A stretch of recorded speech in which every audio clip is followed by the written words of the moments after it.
What is up, everybody, and welcome back to the channel. I'm your host, Drew Hoover, and today we'll be talking about the spread offense part 2.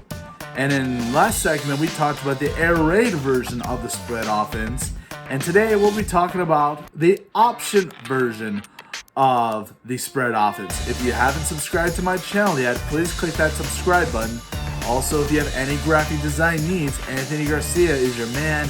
His link is in the description below, www.anthonygarciadesign.com. Now, we have to go back again. The spread offense, as we know, started in the 1920s, but the option version of the spread offense didn't come until 1941. And it came in the form of Missouri coaching legend Don Fourette, and pretty much the birth of the option offense came in the formation, the split T. And, people that were underneath Don Fourette had success with it as well, winning national championships like Jim Tatum and Wilkinson. And so, fast forward to the 70s and 80s, this option offense got expanded in formations like the wishbone formation and in plays like, the triple option. And, the option really took, college football by storm, and pretty much every, the majority of college football has some sort of spread offense or an option offense. Fast forward again to the turn of the century, around 2000, when Rich Rodriguez was the head coach for the West Virginia Mountaineers, and he came up with the zone read play. And that takes the option offense to a whole nother level. A lot of people that run the option play adapted to that. And there's one particular coach that adapted that play, and he's now a head coach in the NFL. And that is Urban Meyer, who's the head coach for the Jacksonville Jaguars, but spent a lot of time in college football and spent a lot of time turning franchises from losers into winners. Talk about Bowling Green, Utah, Florida, the Ohio State. A lot of programs that were struggling programs, he made them into winners, winning them bowl games and national championships. In fact, he won 85% of his games throughout his career, and he won 3 national championships, 2 with the Florida Gators and 1 with the Ohio State University. And he stepped down after the 2018 season, decided to take some time off, and he decided to start broadcasting for Fox Sports Radio, being a commentator for college football with guys like, Brady Quinn, Matt Leinart, Reggie Bush, also other college football stars. And in one of those segments, he actually broke down what he believed the spread offense was. And he said the spread offense is all about equating numbers in the run game.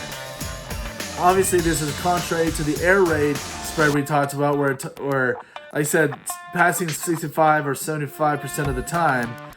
This is all about, spreading that defense and creating a number advantage on offense to establish the run. And so, like I said, he had success in college football. He took some time off, and now he has found a head coaching job with the Jacksonville Jaguars. We saw in this year's draft, he drafted Trevor Lawrence and Travis Etienne, both from Clemson, which they have run similar concepts that Urban Meyer will run in this offense, which we'll get to eventually. And so, let's talk about the option offense.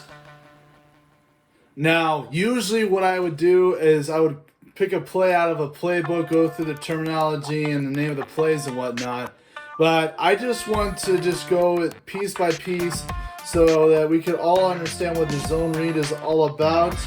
So we're going to go through the blocking scheme first, and then we're going to talk about how they address the option right here. So first, he decides to put it in a 4-man front with 2 backers in the back. And so let's start from left to right. This left tackle is going to have this assignment right here. He's going to block him right here. And then you're actually going to have double assignments on here. That's part of the zone and zone read right here. If you're not familiar with blocking, base blocking pretty much means an offensive line has his target, a specific target, and he's going to take him through his gap. But in zone reading, that means there's going to be double teaming right here. So with this tackle right here, this left guard is going to have that first initial contact right here. And he's going to, off the point of attack, he's going to make contact with him. But then as the play goes on, in a split second, this guy's also going to make contact. So what's going to happen is, once that center makes contact with the center, all of a sudden, this left guard will get off that tackle right here and take it to the next level and defend that backer in the second level.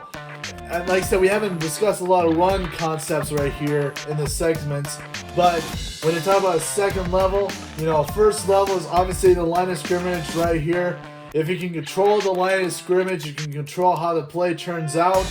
And the second level, there's a lot of open space right here, a lot of open defenders. So again, these two will go out right here. This will make the first contact. Once the center meets him right there, then he's going to move on to the second level to get that backer right there. Same thing right here. These two will team up on this tackle.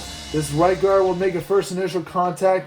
Then the right tackle is going to go on there. And when that happens, then that right guard is going to go to the second level and take that backer. Now, I know what you're saying. What's going to happen with the defensive end? This is where the option happens right here. So, and when the ball snaps, now the running back's going to be heading towards this way, and so the quarterback should have put the ball on his stomach, but he's going to keep an eye on this defensive end right here. He's going to left open for a reason. This is very crucial for the read option because the quarterback's got two options.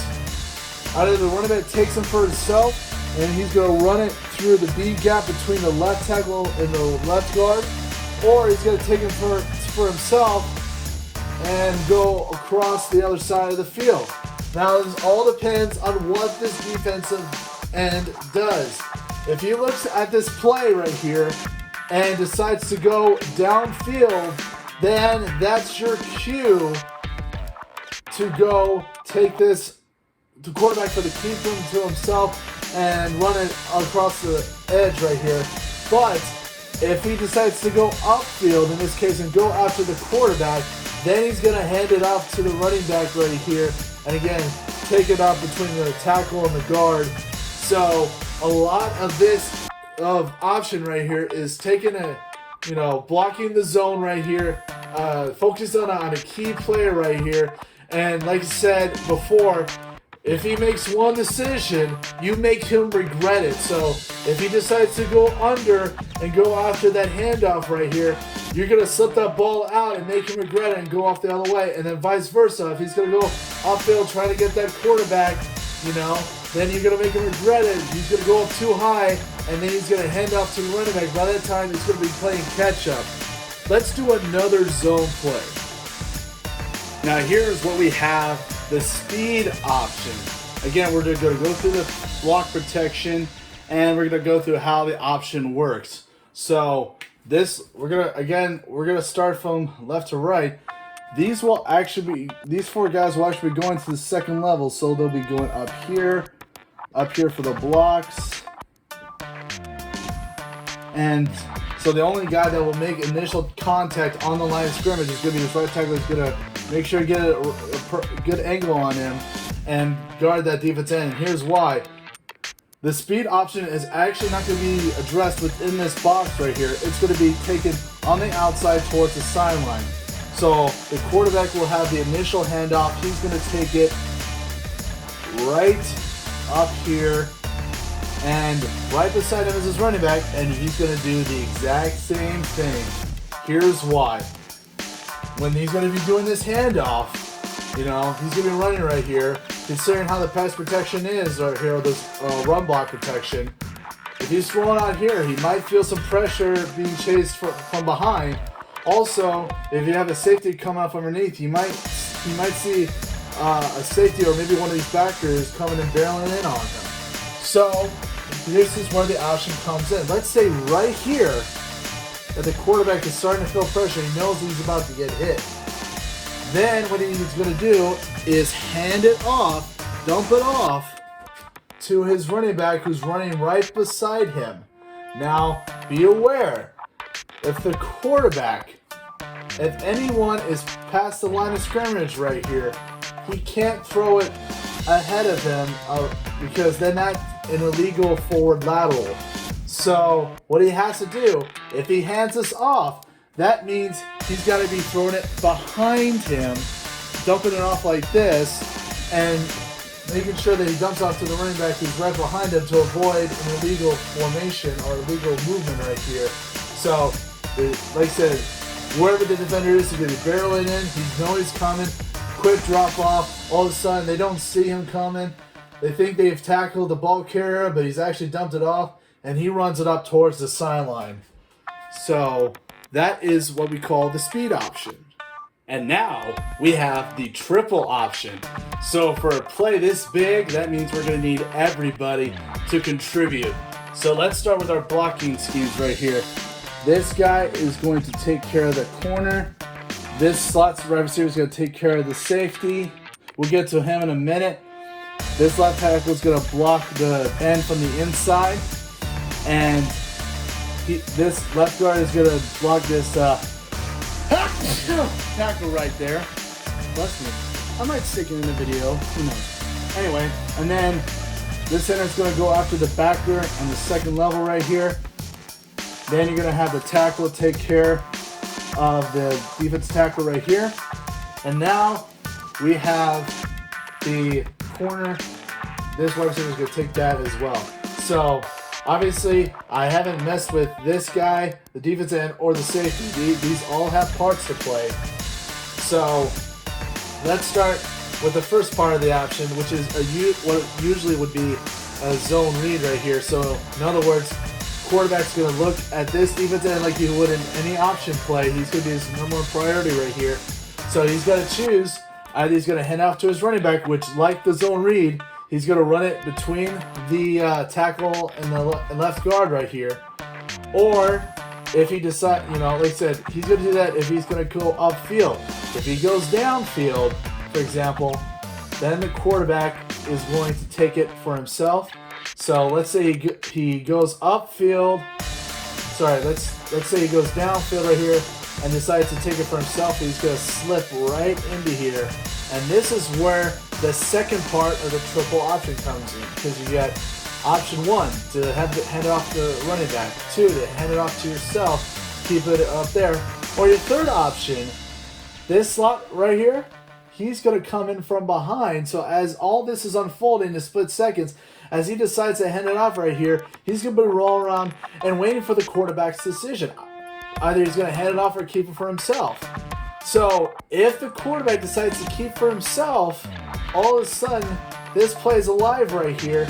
And so what we saw with the speed option, this guy's going to be going side by side with the quarterback as he takes it off to the side. Now we have a second man to keep an eye after. Whereas in the first part of the option, we keep an eye on the end. Now we have to keep an eye on the safety on the second part of the triple option.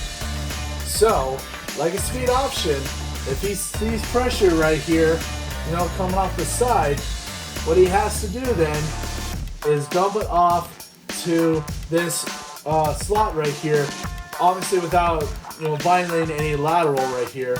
So let's say right here, he feels the pressure, tosses it behind him, and this guy takes it off. Again, with this block right here, he's probably going to slip right underneath here and take it to the house. So we've already talked about all these different options right here, and each one of them has a part to play, each more complex than the next. But again, this is what keeps defenses on their toes. The more options that you have, the more options they have to worry about.